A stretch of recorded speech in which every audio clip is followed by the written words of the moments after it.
Alright, so here we have three pieces of equipment. We have two 480-volt breakers mounted on top of a Siemens 81,000 medium voltage motor start. And what we're going to do right now is demonstrate how easy it is to transition from racking a rotary style 480-volt breaker to a medium voltage 4160-volt motor start. So first thing I'm going to do is demonstrate the racking of the rotary breaker. And so I'm going to step over here and take the correct connection tool, and we're going to insert it on the racking screw of this Westinghouse DS breaker in the same manner you would the standard manual racking tool. Now that we have this in position, we're going to take our remote racking device. We're going to roll it in position. We are going to connect the motor shaft to the racking tool. Now that we have this in position, we are going to put the unit in the number one position. We're going to set our brakes. And now we're going to take our touchscreen controller. Okay. This is our home screen. On this screen we have a few items. We have racking unit control. We have a setup function that is password protected and only administrators can enter setup mode. We have the raise and lower buttons for the motor carriage position, and we also have a battery meter indicator for the state of charge on the UPS backup battery system. In preparation to rack the DS breaker, we select racking unit control. We select rack breaker. This is a disclaimer that verifies that you are certified to operate electrical circuit breakers. We'll proceed to the next screen, and on this screen we have a customized setting where we have low voltage breaker racking as an option. We have medium voltage starter racking as an option. Since we're connected to the Westinghouse DS breaker, we're going to select low voltage breaker racking. On this screen we actually have the two selections for the breakers that we have available. One is the Eaton Cutler Hammer DS breaker, which we are about to rack, and then we have the ITE K600 breaker. We're going to select Eaton Cutler Hammer DS, and this is our confirmation screen. Within this dialog box is three pieces of information. What you have selected, which is written on the button that you pressed. Underneath type is the name of the breaker profile that was loaded from the PLC memory. This simply verifies that what you selected is indeed the data sets that were loaded from the PLC. And underneath apply accessory, it indicates the connection tool, which is the 3/4 socket to connect to the breaker racking screw. The ACC 005 number is actually engraved on the 3/4 connection socket that connects to the breaker. So once we verify that all this information is correct, we select our green arrow to proceed to the next screen. And this screen is where we actually physically connect the racking system to the racking screw of the breaker. So when it tells us to connect to the circuit breaker, we have the option to raise or lower the vertical position of the motor carriage, and we have the ability to jog in a clockwise or counterclockwise position the actual motor shaft to help facilitate lining up the 1/2-inch drive with the racking screw. So once we are physically connected to the breaker, we can proceed to the next screen, and right here is where we simply determine which direction we're going to rack the breaker. Since we are currently in the connected position, we want to select rack to disconnect. If we wanted to change positions of the virtual switch, we simply just have to touch it. You can see that it changes position, and rack to connect wording is highlighted to indicate the selection. But in this situation, the breaker's already in the connected position, so we want to select rack to disconnect. Select the green arrow to proceed to the next screen, and here's where it's asking us to check the motor position to make sure the motor carriage position is in position 1 to rack the breaker out to the disconnect position. So now we're going to proceed to the next screen, and this screen is our safety checklist screen. So we have a variety of safety conditions that we need to acknowledge. Are the brakes set? And this is referencing the brakes on the racking unit itself. So we select and acknowledge it, and it changes to a green check mark and tells us it's okay. Are the breaker contacts open? We acknowledge this after we verify that the breaker contacts are indeed open. Have all manual interlocks been operated? Some breakers have manual interlocks that we have to set in a certain position prior to racking the breaker. So we want to make sure this is basically a check to ensure that everything we need to account for before we rack the breaker has indeed been accounted for. So we select that. And then the next one is, have all site safety policies been followed? So whatever the site safety policies are at your facility, if you have everything in place and you are ready to go, you select that.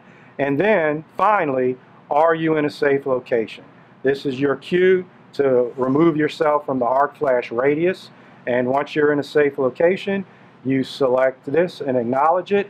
And you notice that once all the safety checks are acknowledged, you actually get the green arrow to proceed to the next screen, which is going to be the screen where you initiate the racking sequence. As you can see, if I deselect one of these choices, the green arrow to proceed to the next screen goes away.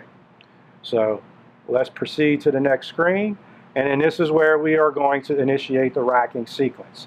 So this is the breaker racking screen, and once we select rack to disconnect, everything that takes place with the racking system after is automated.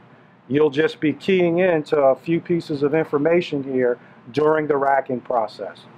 So we're going to select rack to disconnect.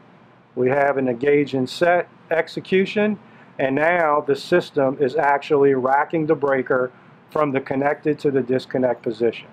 As you can see, we have a flashing indication that the racking process is taking place. We have the indicator that is actually scaled to the travel of the breaker.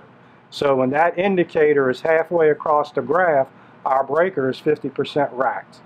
And now that we're approaching the disconnect position, the speed that we're racking at decreases, and now we're simply waiting for the complete indication to let us know that the breaker is finished racking to the disconnected position. Okay, so now that the breaker is in the disconnect position, we are going to select rack to connect and proceed to the next screen.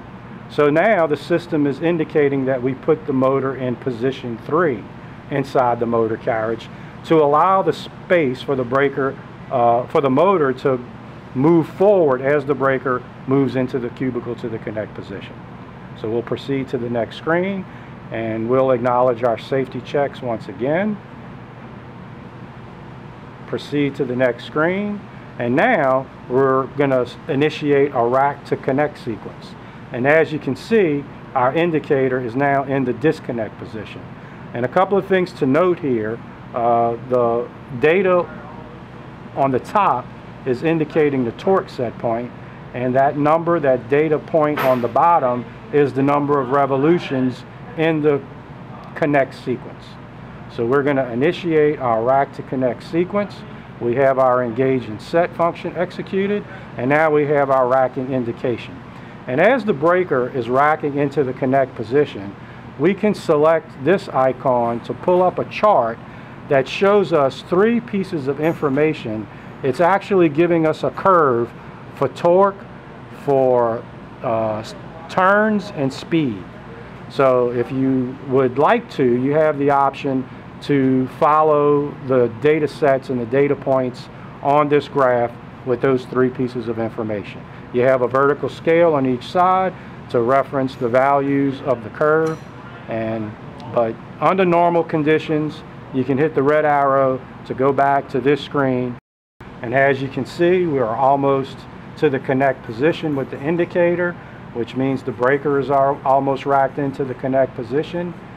And as soon as we get to the completed, fully connected position, we will get a complete indication showing us that the breaker is racked.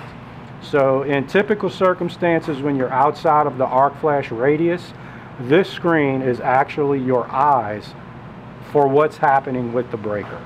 Over time, you'll build a level of trust with the racking system, and as you get accustomed to the positions of the indicators and the values in the data fields, you'll be very comfortable in trusting the system to let you know when the breaker racking sequence is completed.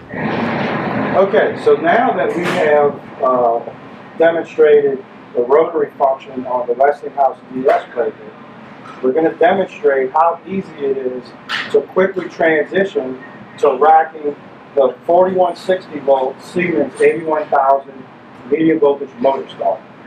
Here's our accessory that we need to attach to the motor starter handle. And the way we do that is just set it in position on the door, set the magnets. So now our accessory is in place, the arm is around the handle of the switch, and now all we need to do is maneuver our racking unit to where the 1/2-inch motor shaft drive interfaces with the receiver on the accessory for the motor starter.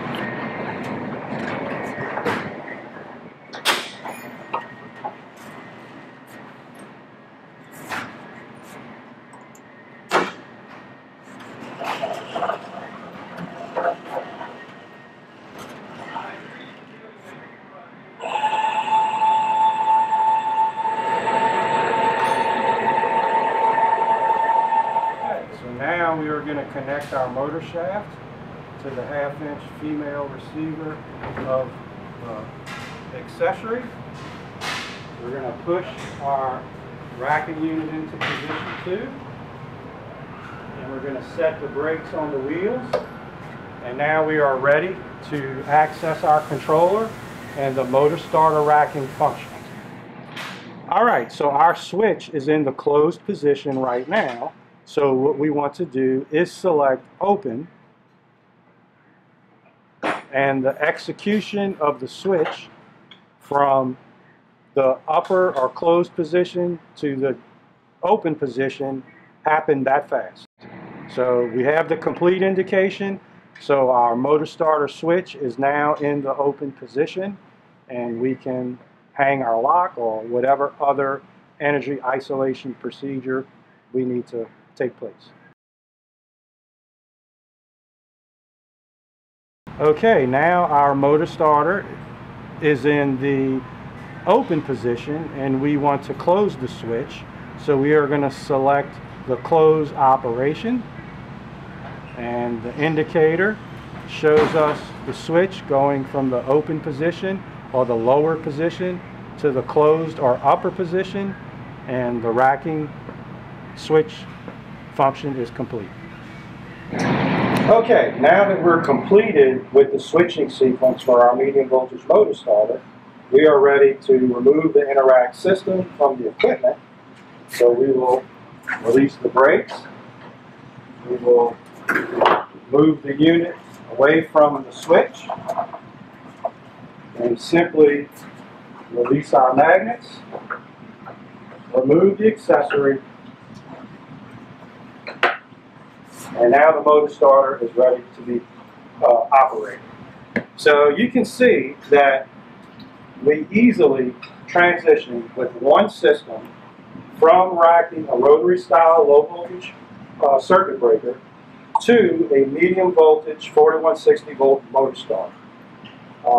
Other products would require you to have to use multiple systems and multiple control interfaces, but with the inoRAC3 remote racking system, you can use the exact same control interface with all your equipment profiles and programming in a single controller, and this just promotes ease of use and a much safer and fluid and user-friendly work system.